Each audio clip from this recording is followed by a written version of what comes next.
Welcome back guys, and in this video I'm going to tell you how we can I'm going to show you the process of upgradation of Xiaomi 11T Pro phone from MIUI13 to MIUI14. So just not wasting much of your time. If you are new to the channel, please consider to subscribe this channel. Just go to come into the topic, just go to the setting, and then go to the about phone MIUI version. Here you can see the download updates. The stable version is available 4.5G. Now we will click on 4 download updates. Okay, this is telling that we should wait for Wi-Fi. Download it anyway. Okay, downloading process has been started. It will take some time. Again downloading it. It will take some. We have to wait for some time. It is going on.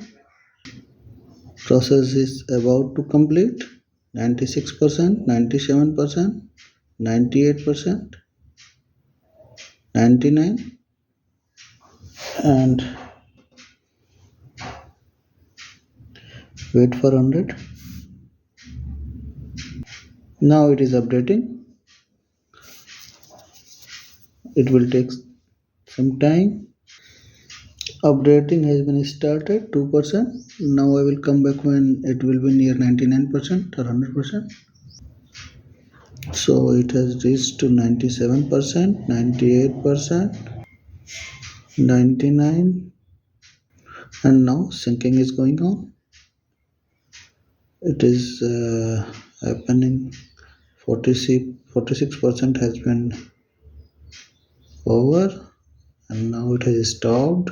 It will take some time, I think. It has again started, stuck to 57, then again started 64, 66. Syncing is going on. 70, 85. Now finalizing reboot. Now the system will be rebooted. I will reboot and come back. Just reboot now. It is rebooting. So rebooting. Just I will unlock it. Now. So now it has been finished, and I will show you what is the latest version. Now this is showing MIUI14, means it has been upgraded from MIUI user interface 13 to MIUI user interface 14. I wanted to show you the process, and that's why I have shown you. If you like this video, please consider to subscribe this channel. Thank you very much.